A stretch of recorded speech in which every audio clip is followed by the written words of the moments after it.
Pengelolaan sampah melalui pemberdayaan masyarakat kini mulai tumbuh di Kota Denpasar.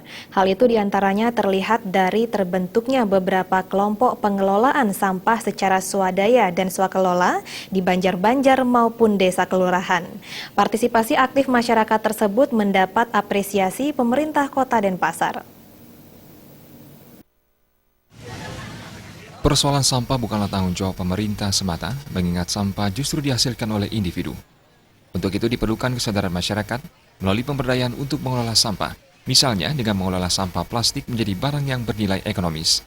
Di Kota Denpasar, kini mulai muncul kelompok-kelompok atau pelopor di tingkat banjar dan desa kelurahan, yakni pengelolaan sampah secara mandiri atau swaklola. Bahkan ada pula yang sudah didukung adanya bank sampah yang dilengkapi ATM sampah, sehingga masyarakat bisa memperoleh keuntungan dalam bentuk uang atau tabungan. Dinas Kebersihan dan Pertamanan Kota Denpasar sangat mengapresiasi langkah aktif masyarakat yang menunjukkan tumbuhnya kesadaran untuk ikut mewujudkan Kota Denpasar yang bersih.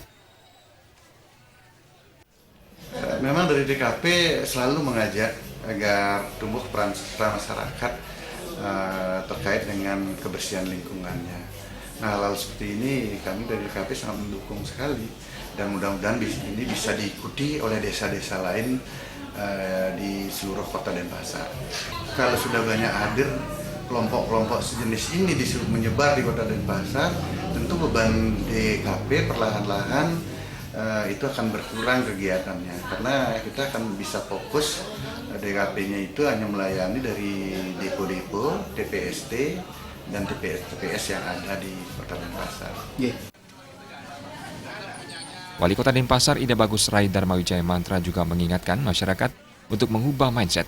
Kini sampah bukanlah sesuatu tak berguna, tapi justru bisa menghasilkan uang. Darmawan